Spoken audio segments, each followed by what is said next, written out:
akka biyyaatti ayyaanni gubaa yookaan daamotiin asirree masqalaatti magaalaa Finfinneetti kabajamaa jira. Sirna kana irratti immoo hordoftoonni amantaa sirna amantichi heeyyamu uffannaa uffatanii faayamanii naannoo sanatti argamanii sirnoota garaagaraas kan gaggeeffamaa jiru.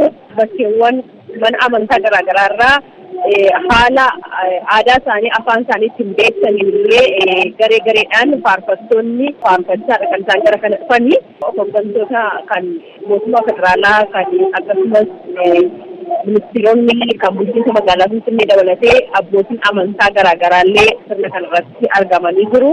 Faarfattoota keessatti akkasumas hirmaattota ayyaanichaa kan hin dubbise yaadannoo kaasanii ayyaanni daamotii yookiin gubaan kun birraadha kan inni gaggeeffamu. Birraa gaggeeffamuun isaa immoo masqala mootii ayyaanaa jedhamee beekama jechuudha kaasanii kan biraan immoo gama amantaatiin kun ayyaanni fannoo jechuun jaalala nageenya ifama kun immoo fakkeenyummaa fannoo waan ta'eef fakkeenyummaa fannoo fudhannee gara nageenyaatti illee haalli jechuudhaan kaasanii jiru ayyaana kanarratti.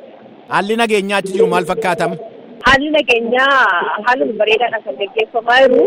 Amantoonni dungoo ibsaniiti faarfachaa waaqa isaanii galateeffachaa kan isaan jiranii. Haalli nageenyaa jiru baay'ee gaarii jechuun danda'ama. Wanti beekumsi garaagaraa wanti jiru hin jiru.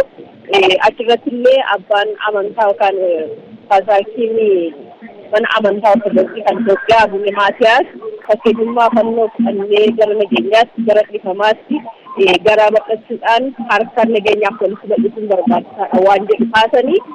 Kanaaf illee amantoonni illee kallattii garaagaraatiin akka amantaa isaaniitti akka nagaan biyya kanatti bu'u waaqayyoon kadhachuu kanneen hooggantoonni jiran immoo nagaadhaa fi walitti adeemuu qabu jechuudhaan ergaas dabarsanii jiru.